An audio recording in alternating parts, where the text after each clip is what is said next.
Hello friend, સ્વાગત છે તમારું મારી ગુજરાતી રસોઈ ટિપ્સ ચેનલમાં। તો આજે આપણે બનાવીશું તુવેરની કચોરી, તો જેને લીલવાની કચોરી પણ કહેતા હોય છે।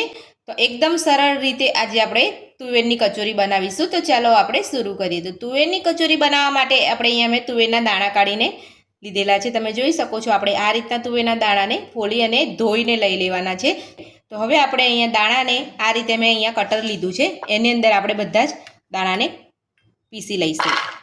તો આપણે અહીંયા દાણાની સાથે સાથે આપણે અહીંયા લીલા મરચાં પણ અહીંયા નાખીને કટરમાં આપણે ક્રશ કરી લેવાના છે। તો કચોરીની અંદર લીલા મરચાંનો જ ઉપયોગ થતો હોય છે। તીખાસ પ્રમાણે તમારે જે રીતે મરચાં લેવા હોય એ રીતે તમે લઈ શકો છો। તો મેં અહીંયા 3 મોટી સાઈઝના મરચાં અહીંયા લીલા લઈ લીધા છે। તો આ બધું જ આપણે અહીંયા કટરમાં આપણે પીસી લઈશું।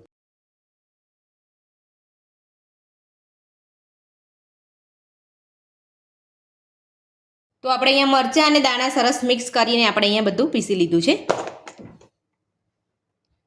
તો તમારે આ રીતે કટરમાં પીસી લેવાના છે। જો તમારી પાસે આ રીતનું કટર ના હોય તો તમારી પાસે આ રીતનું કટર હોય તો આ કટરની અંદર પણ તમે પીસી શકો છો।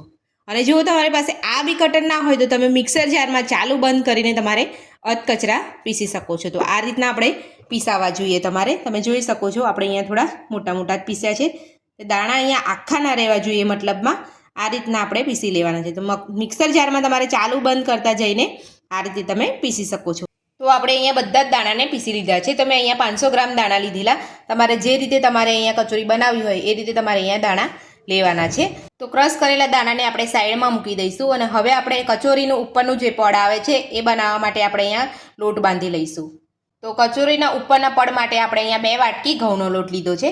જો તમારે અહીંયા મેંદાના લોટમાંથી તમારે પડ બનાવવું હોય તો તમે મેંદાનો લોટનો ઉપયોગ પણ કરી શકો છો, પણ આપણે અહીંયા ઘઉં શરીર માટે હેલ્ધી હોય છે એટલે વધારે પડતો આપણે મેંદો વાપરીએ તો શરીર માટે સારો નથી, એટલા માટે આપણે અહીંયા 2 વાટકી ઘઉંનો લોટ લઈશું। તો ઘઉંના લોટમાંથી પણ આપણી કચોરી સરસ બનતી હોય છે। તો હવે આપણે અહીંયા લોટ ચાળીને જ લીધેલો છે પહેલેથી મેં, તો તમારે પણ અહીંયા ઘઉંનો લોટનો ઉપયોગ કરો ત્યારે તમારે અહીંયા ચાળી લેવાનો છે। તો હવે આપણે એની અંદર અડધી ચમચી જેટલો અજમો નાખીશું। તો અજમાને આ રીતે હાથેથી ક્રશ કરીને નાખવાથી અજમાનો ફ્લેવર સરસ આવતો હોય છે, એટલે આપણે અહીંયા અજમો નાખીશું। જો તમારે અજમો ના લેવો હોય તો તમે સ્કીપ પણ કરી શકો છો। તો હવે આપણે અહીંયા લોટ બાંધવા માટે આપણે સ્વાદ પ્રમાણે મીઠું નાખીશું। તો આપણે અહીંયા વધારે પડતું મીઠું ના પડી જાય તેનું ખાસ ધ્યાન રાખવાનું। જ્યારે પણ આપણે કચોરીનું સ્ટફિંગ બનાવીશું ત્યારે એની અંદર પણ આપણે મીઠું નાખીશું, એટલે આપણે અહીંયા લોટમાં તમારે અહીંયા ધ્યાન રાખીને મીઠું નાખવાનું છે। તો હવે આપણે અહીંયા 2 મોટી ચમચી જેટલું તેલ નાખીશું। બધું જ આપણે હાથેથી મિક્સ કરી લઈશું।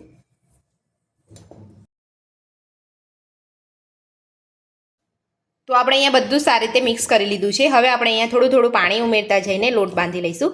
તો આપણે અહીંયા ઢીલો લોટ નથી બાંધવાનો, આપણે અહીંયા થોડો કડક લોટ રાખીશું।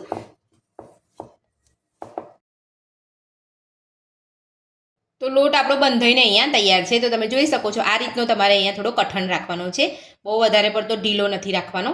તો હવે આપણે એને ઢાંકીને રહેવા દઈશું, ત્યાં સુધી આપણે અહીંયા જે દાણાનું છીણ કર્યું છે એ આપણે અહીંયા શેકી લઈશું।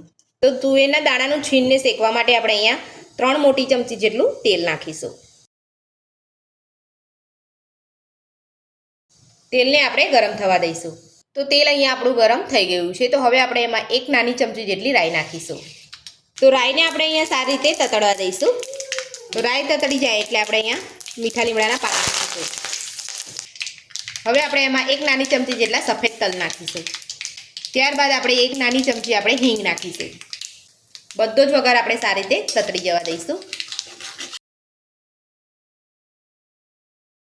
તમારે અહીંયા દાણાની અંદર તમારે મરચાં ના પીસવા હોય તો તમે અહીંયા મરચાંની પેસ્ટ પણ શેકી શકો છો તેલમાં। તો આ બધું અહીંયા સતળવા તમે લો તેલમાં ત્યારે તમારે અહીંયા મરચાંની પેસ્ટને એડ કરી દેવાની છે। તો આપણે બધું સરસ અહીંયા વઘાર સતળાઈ ગયો છે। તો હવે આપણે અહીંયા દાણાનું છીણ લઈ લઈશું।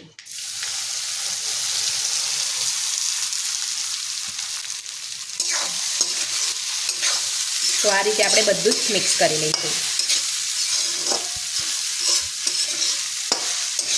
તો દાણાનું છીણ છે એટલે અહીંયા શેકાતા વાર નહીં લાગે। તો આપણે અહીંયા 10 થી 12 મિનિટ જેટલો સમય લાગશે શેકાતા। તો આપણે અહીંયા મીડિયમ ટુ સ્લો ગેસ ઉપર જ શેકવાનું છે એને। તમને કાચું લાગતું હોય તો તમારે બીજી 2-3 મિનિટ જેટલું એને શેકી લેવાનું છે, પણ આ રીતે તમારે અહીંયા હલાવતા જ રહેવાનું છે। તો જ તમારા અહીંયા દાણાનું સરસ છીણ શેકાઈ જશે। જો તમે એને હલાવો નહીં તો તમારા પેનના તળિયે ચોંટી જશે, એટલે આપણે અહીંયા આ રીતે મિક્સ કરતા રહેવાનું છે, એટલે સરસ બધી રીતે દાણા સરસ શેકાઈ જશે.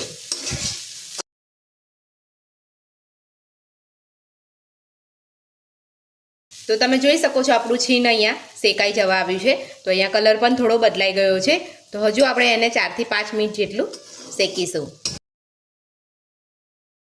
તો છીણ આપણું અહીંયા શેકાઈ ગયું છે. તો હવે મેં અહીંયા એક મીડિયમ સાઇઝનો બાફેલો બટાકો લીધો છે.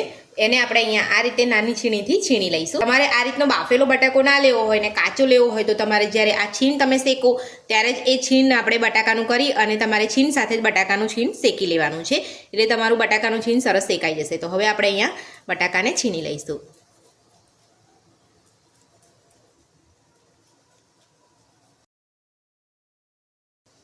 તમારે અહીંયા બટાકો છીણીને ના લેવો હોય તો તમે બટાકાને સ્કીપ પણ કરી શકો છો. બટાકાને આપણે અહીંયા છીણી લીધો છે, બાફેલા બટાકાને. તો હવે આપણે અહીંયા 2 ચમચી જેટલી ખાંડ નાખીશું.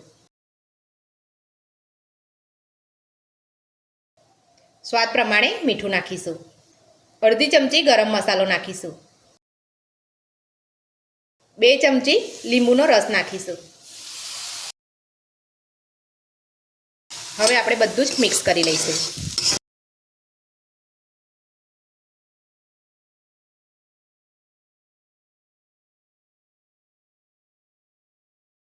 તો આ રીતે તમે ખાંડ અને લીંબુનો રસ ઉમેરશો તો તમારી કચોરી એકદમ ટેસ્ટી બનશે.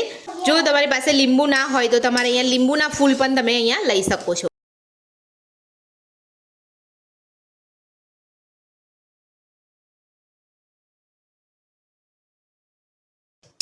તો આપણે અહીંયા બધું જ મિક્સ કરી લીધું છે.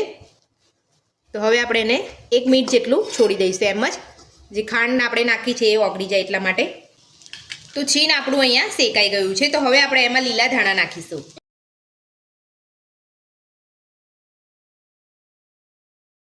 તો ધાણા નાખ્યા પછી આપણે આ રીતે બધું જ મિક્સ કરી લેવાનું છે.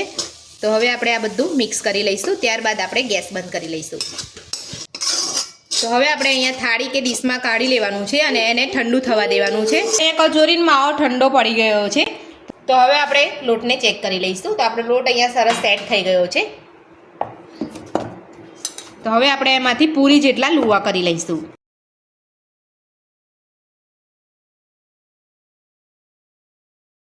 તો હવે આપણે અહીંયા આટલા નાના લુવા કરી લઈશું.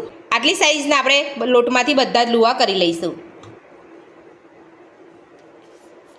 તો પૂરીથી થોડો સહેજ આપણે અહીંયા મોટો લુવો રાખવાનો છે. તો આપણે લોટમાંથી અહીંયા લુવા કરી લીધા છે. તો હવે આપણે કચોરીના માવાની અંદરથી આપણે આ જે રીતે આપણે લોટના લુવા વાળ્યા છે એ રીતે આપણે અહીંયા નાના નાના બોલ બનાવી લઈશું.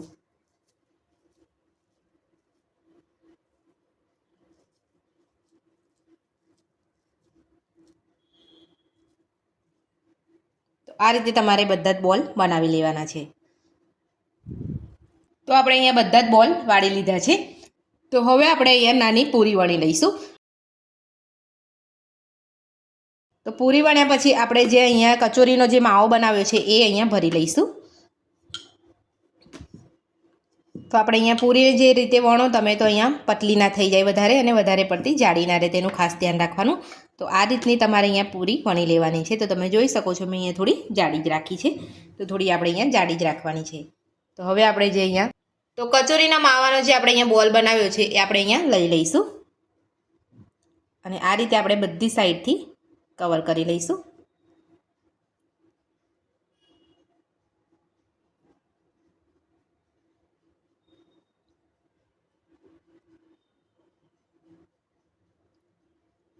અને જે થોડો વધારાનો લોટ છે આપણે અહીંયા કાઢી લઈશું અને આ રીતે આપણે અહીંયા રાઉન્ડ શેપમાં વાળી લઈશું.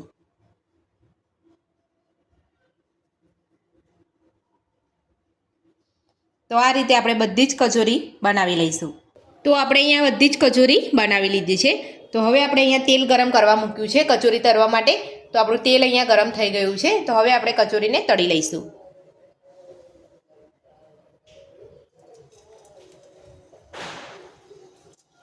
તો તમારે અહીંયા કઢાઈમાં જેટલી કચોરી આવે એટલી કચોરી મૂકીને તમારે અહીંયા તળી લેવાની છે. તો આપણે અહીંયા ગરમ તેલ થવા દેવાનું, ત્યારબાદ આપણે કચોરી તળવાની છે.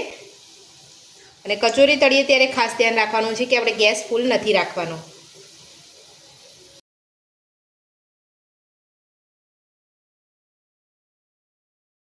તો કચોરી થોડી તળાય ત્યારબાદ આપણે એને પલટાવવાની છે. આપણે અહીંયા પલટાવવાની ઉતાવળ નથી કરવાની. તો હવે આપણે ધીરે ધીરે કચોરીને પલટાવીશું. તો તમે જોઈ શકો છો આપણી કચોરી અહીંયા થોડી તળાઈ છે. એટલે આ રીતની તળાય એટલે આપણે કચોરીને પલટાવી લેવાની છે. વધારે પડતી આપણે અહીંયા લાલ થાય ત્યારે નથી પલટાવવાની. એટલે આ રીતે પલટાવીશું તો બધી બાજુથી સરસ આપણી કચોરી તળાઈ જશે.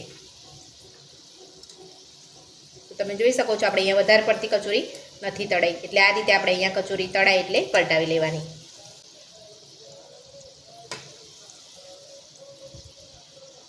તો તમારી કચોરી બંને સાઈડથી તળાઈ જાય એટલે તમારે થોડી આ રીતે એને મિક્સ કરતા રહેવાનું છે. આ રીતે હલાવતા રહેવાનું છે એટલે બધી સાઈડથી તમારી કચોરી સરસ તળાઈ જશે.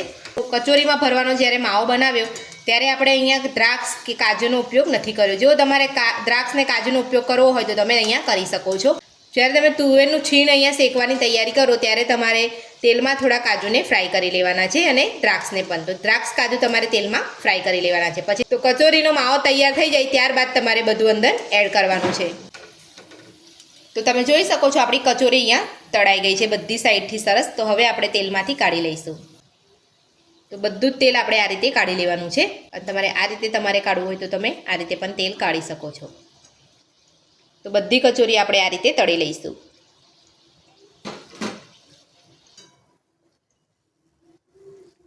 કચોરી તમે તળો ત્યારે તમારે ખાસ ધ્યાન રાખવાનું છે કે ગેસની ફ્લેમ જે છે એ તમારે મીડિયમ જ રાખવાની છે. ફૂલ ગેસ નથી રાખવાનો. તો આ રીતે તમે તળશો તો તમારી કચોરી બધી સાઈડથી સરસ તળાઈ જશે. તો આ રીતે આપણે બધી જ કચોરીને તળી લઈશું.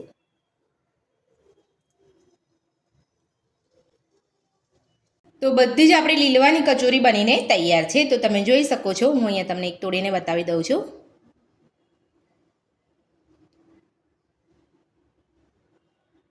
એકદમ સરસ આપણી અહીંયા લીલવાની કચોરી બનીને તૈયાર છે. તો જો તુવેરોની સિઝન તો આવી જ ગઈ છે તો મારી આ રીતથી તમે લીલવાની કચોરી બનાવવાનું ઘરે એકવાર જરૂરથી ટ્રાય કરજો.